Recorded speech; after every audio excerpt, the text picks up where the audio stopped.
Алла Тағала Құран-ы Кәрімде бүлік жасаудың ол екі жүзділердің қасиет екенін айтады. Екі жүзділер, мұнафиқтар. Мұнафиқтар «Иннал мұнафиқина фиддаркил асфали минан нар». Мұнафиқтар екі жүзділер, яғни сырты басқа, іші басқа адамдар. Сыртымен де ішімен де Алланы танып, Аллаға сенген емес. Сыртымен де ішімен де ол исламды жақсы көріп тұрған адам емес. Сыртымен жақсы көргендей болады, іші исламды ұнатпай тұрады. Сыртымен сендім деп айтады тілімен, бірақ ішімен ол сенбейді шын мәнінде. Сыртымен жақсылықты қалаған секілді, жақсылыққа ұмтылған секілді болып көрінеді. Ішімен ол жақсылыққа ұмтылмайды, ол шын жан дүниесімен. Қазақшалап, қазіргі біздің тілімізбен айтқанда ат души жасамайды. Міне солардың сипаты ретінде.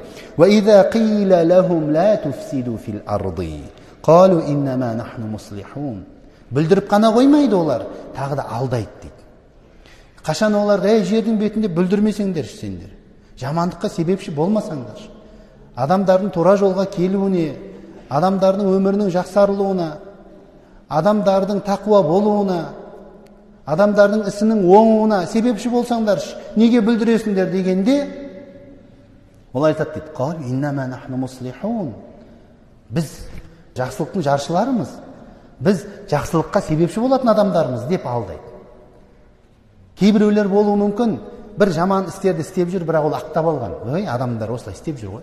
Нормальный нәрсе ол. Деп кейбір жаман нәрселер сөйтеді.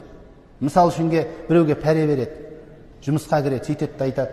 Ой, қазір бәрі қоғам сондай, нормальный ол, хәдия ғой деп қояды. Олай емес. Олай емес.